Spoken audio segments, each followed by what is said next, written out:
Bonjour à tous, j'espère que vous allez bien, je suis vraiment ravie de vous retrouver aujourd'hui pour une nouvelle vidéo sur la chaîne qui va être un nouveau type de vidéo que je vois passer sur beaucoup de chaînes, essentiellement sur la chaîne d'Ingrid la lectrice qu'il fait tous les mois je crois. J'avoue qu'à force de voir passer sur sa chaîne ce genre de vidéo ça m'a donné un peu envie.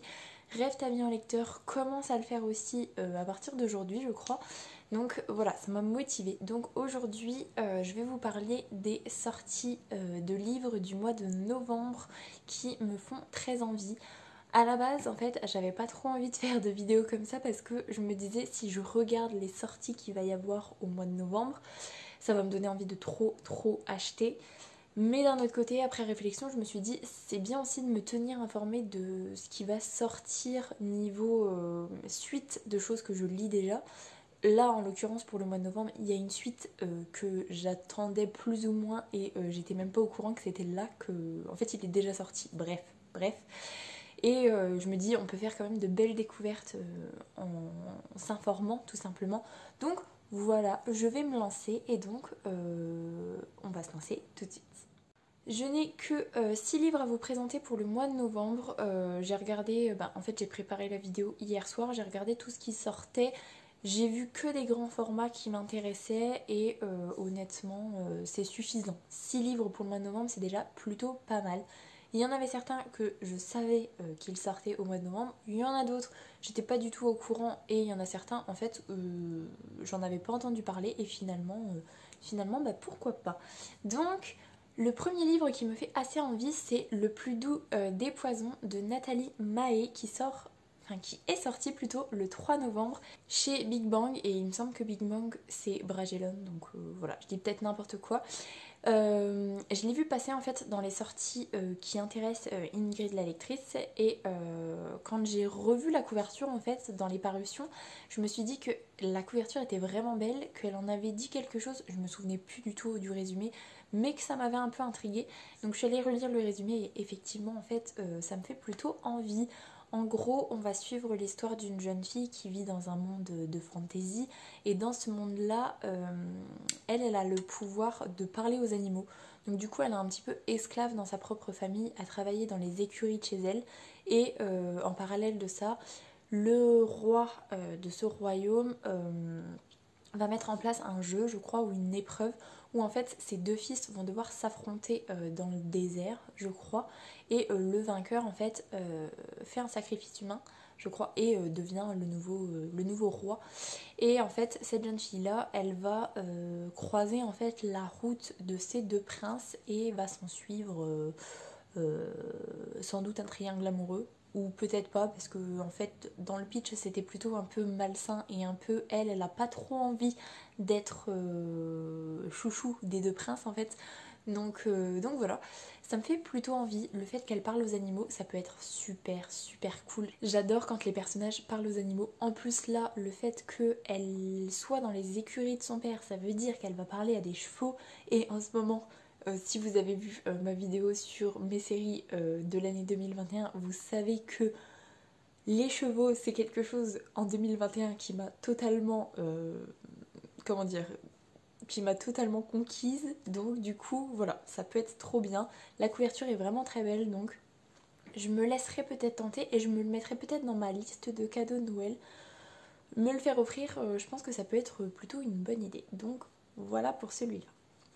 Ensuite, il y a eu la sortie de Queen Bee de Gaia Alexia qui est sortie le 4 novembre chez Hugo Roman. Donc, si je ne dis pas de bêtises, parce que je me mélange en fait le résumé entre deux choses. Je suis presque sûre que c'est une romance.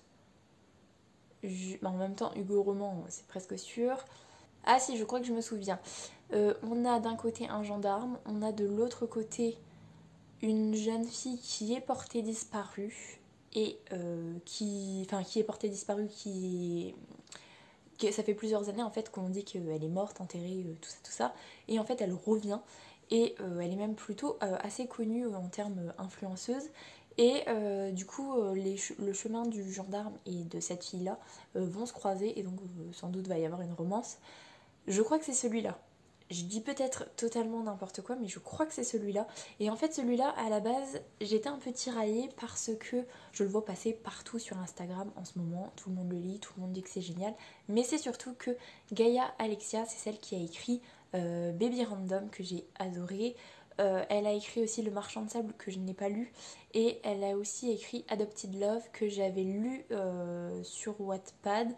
C'était pas le meilleur de ce qu'elle avait écrit, mais il y avait un petit côté addictif que j'avais bien aimé. Mais surtout que Baby Random, je les ai rachetés en papier et je les ai relus en papier plusieurs fois. Ça doit être la troisième fois que je les lis. Voilà, ça se lit tout seul, c'est pas la littérature du siècle, mais franchement ça se lit tout seul, c'est assez addictif. Et le côté en fait influenceuse, le côté gendarme, ça peut être totalement sympathique. Donc voilà, je pense que je me le mets dans un coin de ma tête et je pense qu'il sera lu. Je le prendrai peut-être sur ma liseuse par contre parce que ce genre de romance là, c'est vrai que les avoir en papier, c'est pas ce qui m'intéresse plus que ça, mais sur ma liseuse, pourquoi pas. Alors ensuite, j'ai vu qu'il y allait avoir le tome 2 de Éclat d'étoiles de Neil Shusterman. Donc c'est le dévoreur d'âmes et il est sorti plutôt le 4 novembre chez Robert Laffont. Je vous avoue que je n'ai pas lu le tome 1, je n'avais pas prévu de le lire en fait, et c'est en le voyant que je me suis dit Neil Shusterman, quand même, t'avais surkiffé La Faucheuse, enfin surkiffé. J'avais beaucoup aimé La Faucheuse et c'est vrai que j'aimerais bien lire autre chose de lui. Et quand j'ai vu que là il y avait le tome 2 qui sortait, je me suis dit c'est peut-être le moment en fait de t'intéresser au tome 1. Je suis allée lire le résumé et c'est vrai que ça a l'air pas mal. C'est des jeunes gens, je crois qu'il y a 3 jeunes gens en fait qui ont des pouvoirs très forts et très handicapants en fait. Et il va y avoir une influence maléfique je crois. Et ils vont se rendre compte que s'ils s'allient et qu'ils utilisent leur pouvoir, ils vont pouvoir combattre cette force maléfique. Je crois que c'est ça. Hein. Et du coup, en fait, leur pouvoir qui est un fardeau deviendra quand même utile pour la population. Donc voilà, je crois que c'est ça le pitch de base. Et en fait, du coup, je me suis dit ça peut être vachement intéressant, surtout que si c'est un peu comme La Faucheuse, même si au final c'est 2 sujets différents, mais ça peut être vachement bien. Donc voilà, je l'ai mis dans ce qui me fait envie, mais essentiellement en fait pour commencer avec le tome 1. Donc voilà.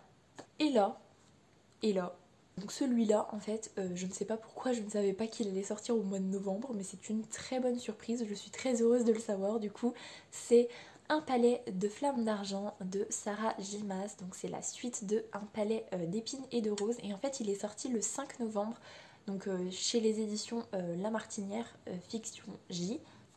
J'ai adoré la trilogie Un palais d'épines et de roses. Là en fait il me fait très envie et en même temps j'ai un petit peu peur parce que le personnage principal dans celui-là c'est pu faire, c'est sa sœur Nesta. Et sur les 2 sœurs de fer en fait Nesta c'est pas un personnage qu'on a trop envie de suivre. Mais pourquoi pas parce que Cassian je l'aime beaucoup donc il va être là aussi en personnage presque principal aussi. Donc voilà, j'ai très très très très envie de l'acheter, de le lire, tout ce que vous voulez.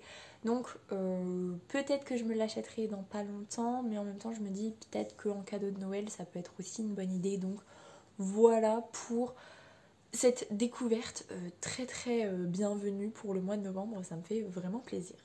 Ensuite, c'est pareil, celui-là je le vois passer sur Instagram à fond les ballons depuis un bon mois je dirais. C'est Can't Help Falling in Love d'Alicia Garnier. Donc Alicia Garnier c'est Moody Take a Book qui sort aujourd'hui, donc le 10 novembre chez Hugo Roman.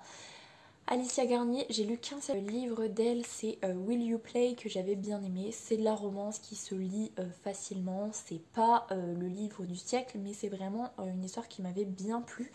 Et là j'ai envie de voir aussi ce que ça donne.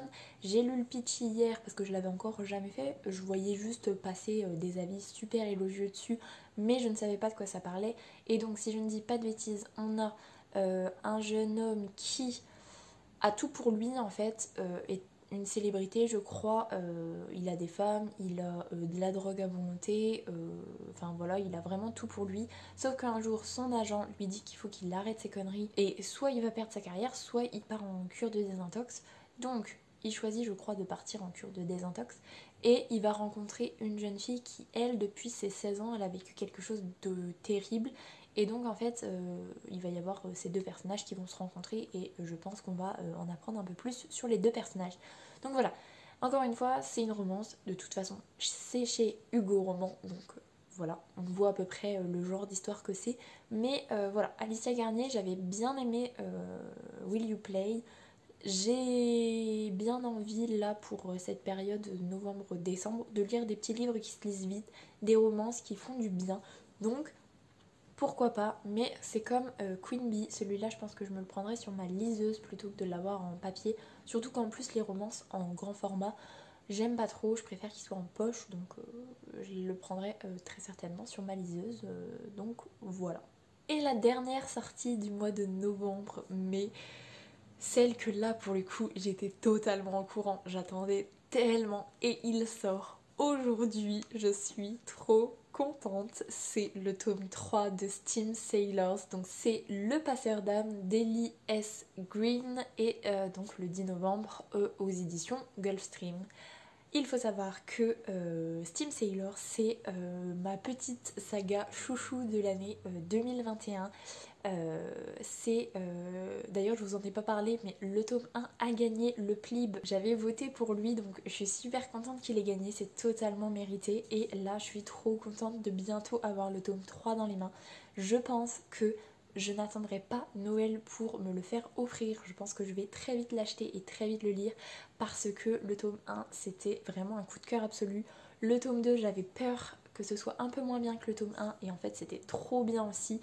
C'est topissime, donc le tome 3 je n'ai pas du tout regardé le résumé, je fais totalement confiance à l'auteur et je vais quand même vous redire un petit peu ce qui se passe dans le tome 1. On suit Prudence qui est une jeune fille, une guérisseuse qui va se faire enlever par des pirates de l'air qui vont l'emmener un petit peu contraint et forcé dans leur quête pour trouver la cité des alchimistes qui est un peuple disparu depuis 4 siècles je crois, un truc dans le genre.